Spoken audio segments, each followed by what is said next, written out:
I actually called him my uncle one time. Uncle Jake. But really, with Jake, that's gonna stick. With Jake, really, my gratitude to you is really just, I can't express it. Like, it's really amazing, and I really appreciate everything that you've done for me and my family. All right, most of you here know me or things about me, but very few of you know that how much family means to me. I've been so fortunate and blessed to be a part of the legendary Mandelbaum family. This family includes my family, the Spiegelman family, who most of you know, or some of you, is Chana Spiegelman's family, you know, Rosh Moshavah, Ayo Schneider, who has been taking care of my Saba and Sata for the past 6 years, ever since they moved right after my bar mitzvah. And also the Berman family, who, as far as I know, anyone here, only what Jake knows, is my adopted uncle's family, who you'll see later on. I'm going to get more in depth into that later on. Now, enough about me and my family. It's time to get back to the people who are really important.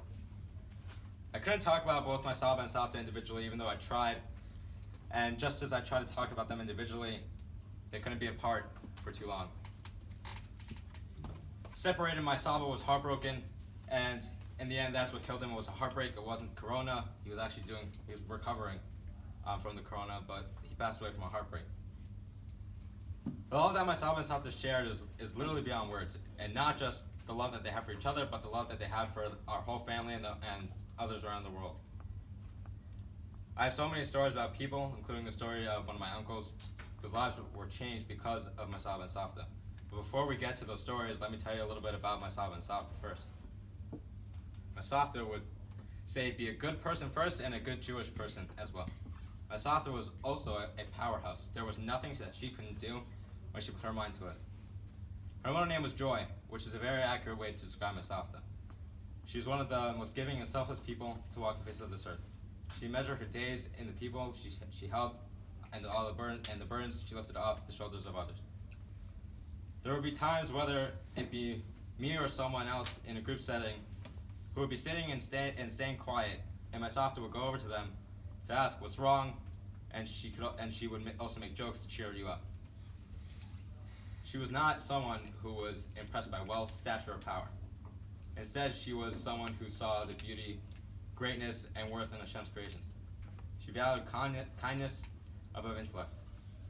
She saw beauty in the most unusual places. She had the ability to take a disheveled piece of glass or an empty canvas and make it into a beautiful...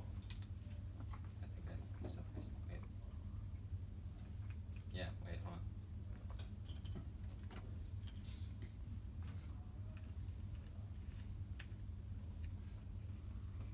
Right here, okay. She had the ability to take a disheveled piece of glass or an empty canvas to make it into a beautiful piece of art. But above art, she saw the beauty in people. Now a little bit about my Saba. He loved Torah, and that's literally an understatement. Like, that's the biggest understatement I could ever say in my life. Last year, when we were learning Gemara Skolin, I told my Saba this, and he was like disappointed is not even the correct word. Like, his facial expression when I told him Masechta of Gemara I was learning, he was like, what are you learning? I'm like, Chulin. His face just dropped. Like, he was just like, really? Like, ask for Jake. He's supposed to have Jake about this. He's like, really, Chulin? Like, why Chulin? And I'm just like, Saba, I didn't choose it. And he's just like, and he would every month I would call, and he would say to me, are you still learning Chulin? Are you learning something new? And I'd be like, Saba, no, I didn't change it. I don't have that power. But I'm sorry. If he wasn't being a rabbi, he wasn't himself. He was a rabbi in many shuls around the world at different points in his life. He would give speeches that I personally, and also my Abba and his siblings, would often fall asleep during. But what we all can agree on was the passion he spoke with. He wasn't just passionate about Torah, he was passionate about passion. Every Shabbat, before Shabbat started, Saba would take out his Chumash or Gemara and start writing notes in it, and he would put me on his lap and have me follow along with him. Now, I didn't have the zechus and privilege to have a conversation with my Saba, but my cousins Nachshon, Shmuel, and Yonatan did, and today, to get some words of inspiration to talk about my grandparents, we were watching the Levi's, which was very tough and it was very hard. But hearing Nachshon, Shmuel, and Yonatan speak, they said, and I quote, Shmuel said, when he was in yeshiva, my Saba would go visit him to learn. My Saba would go, anyone who passed by, he would say, he's my chavrusa. Chavrusa mituta. And 2 days before my Saba passed away, Shmuel, he said to my Saba, Saba, you're my chavrusa. To me, I wish I had that. But the fact that, even though I still remember as a kid him placing me on his lap and teach me Chumash Gemara, even though I couldn't understand at the time, it really stuck with me. And when I learn Torah now, all I can think about is my Saba. Sorry.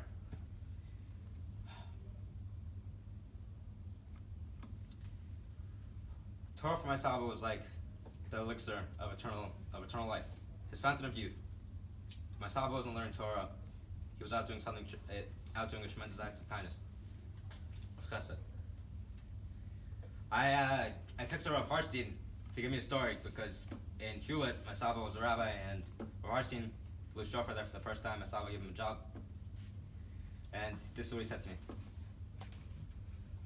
Overall, the number one thing which you and other people have said is that in last week's Parsha, Hashem created an Ezra Kenegdo, that a person be a basur achad. That your grandparents were inseparable. And I saw that a few times in shul, that your Saba would get up after shul and go say hi to your Safta. More on the lines of my personal experience was that in the shul, in your Shabbat shul, he was like a dad to everyone, or a grandpa to everyone, depending on your age. When I blew shofar in his shul, I felt so touched when he would come over to me and ask, "Are you okay? Can I do anything for you?" And he was insistent on me eating something before I blew the shofar because I had walked so much to get to the shul. So he said, "Go downstairs with Eli." For those of you who don't know Eli, that's my uncle, the guy who brings us chicken. Buy from him. He'll be proud of me for saying that. And have kiddush, and I'll set up everything. Here's the rabbi of the shul. Like, what do you care about me? About me for? Like I wasn't blowing shofar for free, so that's the ultimate. But what Parsha said, that's the ultimate midah. In this week's Parsha Noach, greatest midah would be Tzadik Tamim Haya Bedorotav. That he was a tzaddik forever in his door. Your Saba built a shul in Hewlett, and before that, there were no shuls there.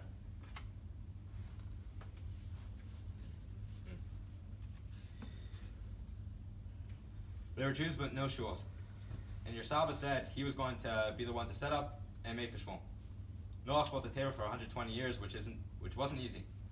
But we do things out of our comfort zone, and your Saba did a very out of comfort zone thing and said, "This is what I'm doing.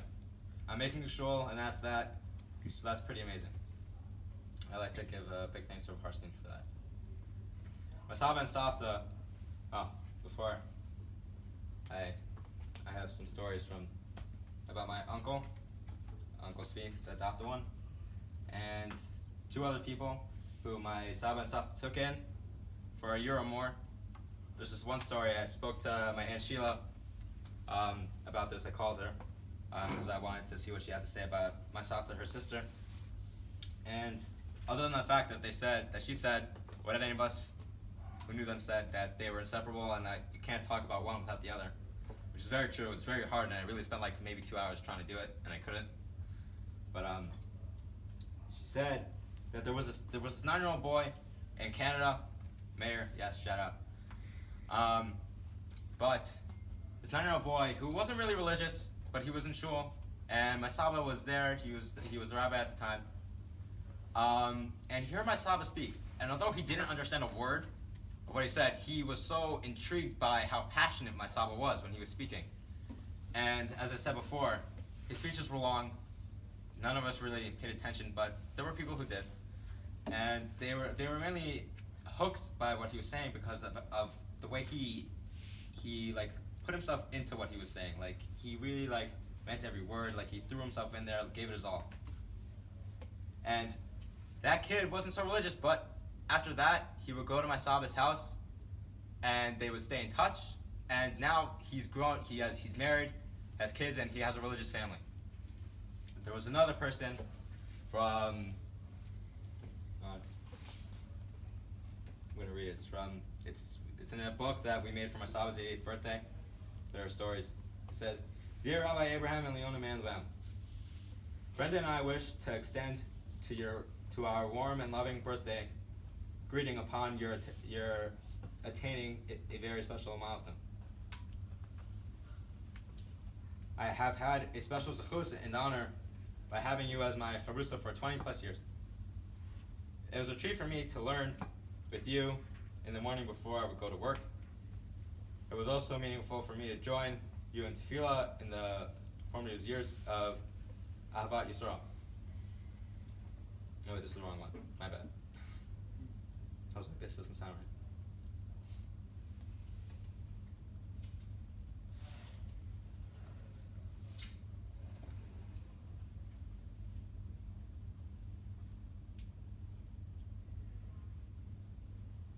Here it is. Also to Rabbi Abraham David Mandelbaum on a special birthday and their life accomplishment, which wish I could join you. In 1956, I met Rabbi Mandelbaum in Orleans, France. In 1964, I had graduated from a good law school. I had gone to a good college. However, I did not know what I wanted to do with my life. I had grown up in Wilmington, Delaware, in the home of good parents who did not have a harmonious marriage, and eventually divorced. I had not been involved in an Orthodox Jewish community. I had a bar mitzvah in a conservative temple, but after high school, I had a little affiliation with Torah observance. In 1964, upon law school graduation, I took a job in Paris for UNESCO. After a year, I went to work for a company based in Geneva, Switzerland, that was selling mutual funds. The name of the company was Investors Overseas Service, IOS. Sent me to New Orleans, France, to offer mutual funds to the American military and civilians. And in about August 1965, crossing the parking lot of Coligny, Catherine, in the center of the army post, I bumped into a U.S. Army officer with captain bars on his shoulders and the 10 Commandments on his lapel. His name said Mandelbaum. My Saba was a chaplain in the U.S. Army. I said, "Are you Jewish, chaplain?" He said, "Yes." I said, "My name is Cohen." And he said, "Let's have a talk." We went to his office. He informed me that he's an Orthodox rabbi. I said, "Rabbi, I'm glad to meet you. And can we be friends? But I'm not Orthodox. I want to marry a Jewish girl, but I do not understand ritual, and I'm not ready to do it." Rabbi Mandelbaum responded, "When the Jews were offered the Torah, they said, 'We'll do it, and we'll understand it.' They did not say, 'We'll understand it, and we'll do it.'" I said, "Rabbi, with all due respect, I'm a product of the American education system. We always examine everything before doing anything." He did not argue. He said, "Come over Friday night." On Friday night, I went to the apartment of Rabbi Mandelbaum and his wife Leona. I saw and felt an atmosphere of peace. I saw a lovely young couple with a lovely young baby named Chana Zelda. Do you write Chana Zelda? Yeah, they write Chana Zelda. That's what my Saba would call her always. He wouldn't just say Chana, he would say Chana Zelda. I saw white tablecloth and candles. Asked for a yarmulke. I don't know if that's how you spell yarmulke. He spelled it Yarmulka. I don't know if that's how you spell it. Yarmulke. But okay. The atmosphere resonated with me. Rabbi Mandelbaum and Leona invited me for a Friday night again and again. They did not require any observance of me. Rabbi Mandelbaum took me on several trips to other army posts under his jurisdiction to serve with the Kohanim and Pidyon Haben. After a year in Orleans, I went to Toronto to help open a new office for iOS. Rabbi Mandelbaum referred me to Rabbi Walter Wurzberger. I went to see Rabbi Wurzberger and I joined his shul. I made friends with a businessman named Meir Gassner. The first businessman I ever met who kept Shabbos. I began to attend Rabbi Wurzberger's shul every Shabbos. I drove to shul. They began to drive and parked 2 blocks away, then 6 blocks away, and then I began walking. I asked Rabbi Wurzberger to obtain tefillin for me. He did, and I began daily observance of that mitzvah. Mayor Gassner and his wife Goldie invited me for lunch every Shabbos, and practically adopted me. After 2 years in Toronto, I went to Boulder, Colorado. I arrived on a Tuesday, and on Thursday I was assistant city attorney. I stayed for a year and ate at the Hillel House of the University of Colorado. Almost every Shabbos, I went to Denver to stay with Orthodox families. I made many friends who influenced me. After a year in Boulder, I went to Los Angeles and worked as a headhunter computer programmer and employment, and attended Beth Jacob congregation. After a year, my father flew to Los Angeles and asked me to return to Wilmington, Delaware. By this time, I had made progress toward Shmirat Shabbat, and Shmirat Mitzvot, and had made a beginning of Torah learning. In Delaware, I became law clerk to a federal judge and then the state's attorney for environment affairs. While I was serving as state's attorney, Mandelbaum called me and reported that he had met a girl named Cecile who spoke French and came from a good family. I took out Cecile and in 1972 married her. We now have 5 children and 16 grandchildren. Bli Ayin Hara, all Shomrei Shabbat and Shomrei Mitzvot, and far beyond me in learning, even as I complete 20 years of attending Kollel Boker at 5:30 a.m. until 7. This coming Shabbos, my family is having a birthday celebration also. We're having a family reunion to honor my wife on her birthday. I am only one of many who Rabbi Mandelbaum and Leona brought to life. He is a major figure in my life, and I owe him everything. It has been easy for me to compose this writing because I've told it over to Rabbi Mandelbaum's credit 1,000 times. Mazel tov and thanks. We love you, and we love and best wishes, Jerry. I was one person my Saba touched. There was other people, but I'm gonna go to my uncle because that story really, it's incredible. And I haven't heard it. Like I knew that he was adopted, but I thought it was because my Saba and other Rebbeim went to Moscow for this program to go to adoption centers and adopt kids. But I was wrong. I was like, that's not what happened.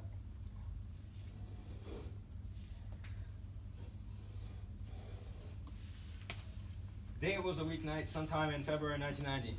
As expected, it was snowy, stormy, and freezing. The setting was steps from the Red Square in the center of Moscow. Inside a once grand but slowly decaying building called Moscow Choral Synagogue. The official name was sometimes prefaced by titles like Grand or Central. But truth be told, it was one of the only 2 functioning synagogues, or, for that matter, any other Jewish cultural institution.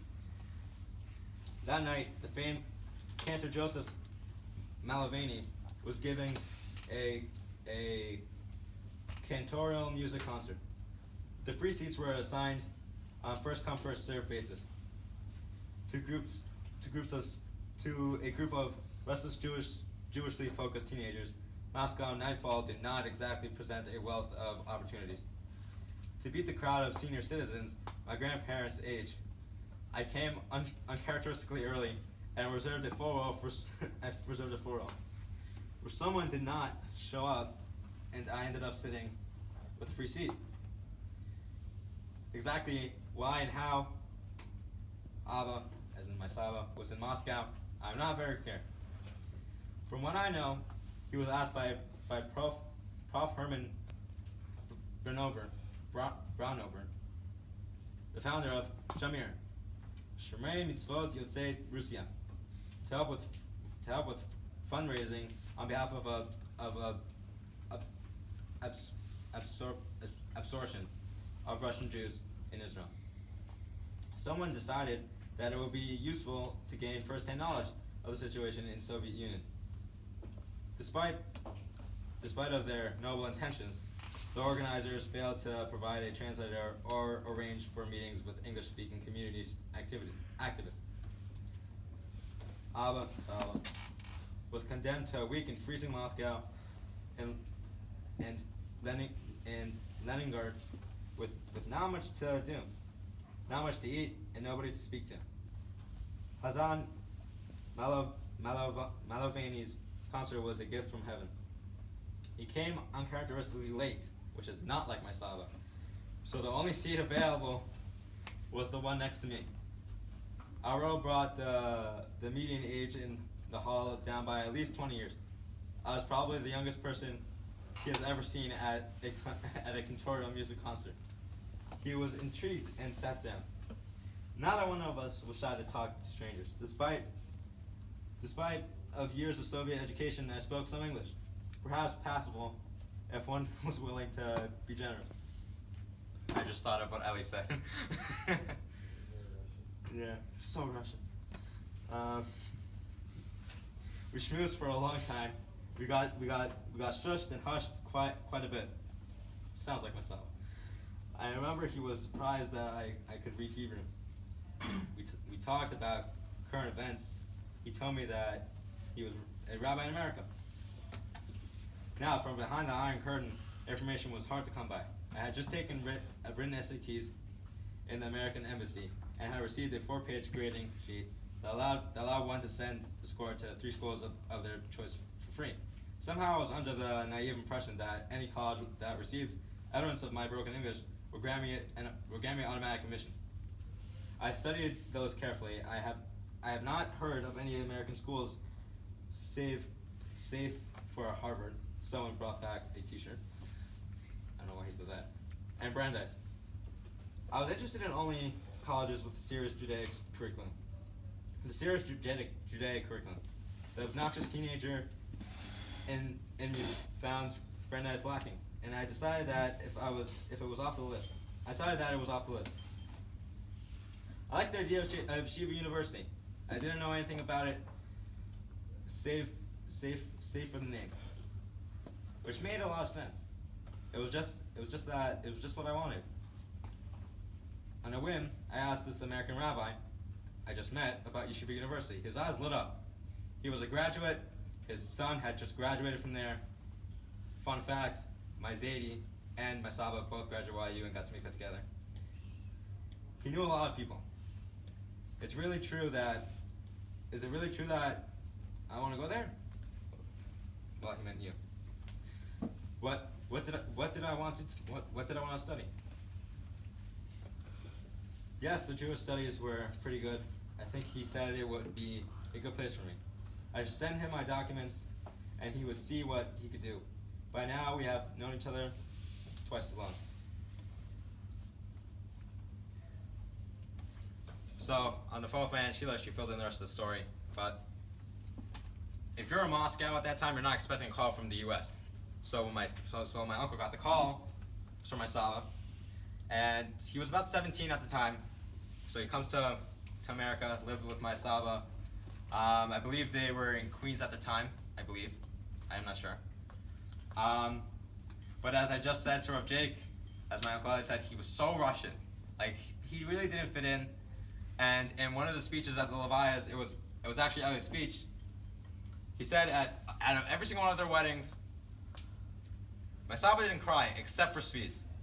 And my Uncle Ellie rightfully asked, which I would also ask, why don't you cry at your own biological kids' weddings? Like, what's with that?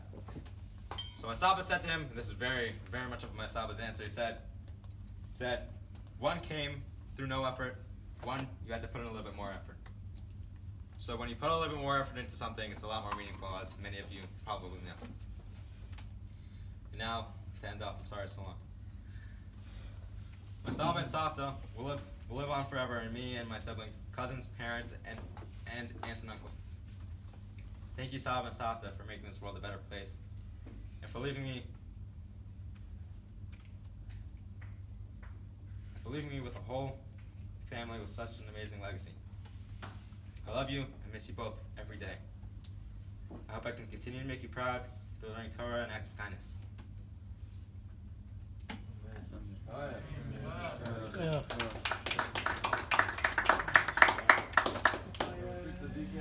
It would be great if you guys could stay a little bit and learn.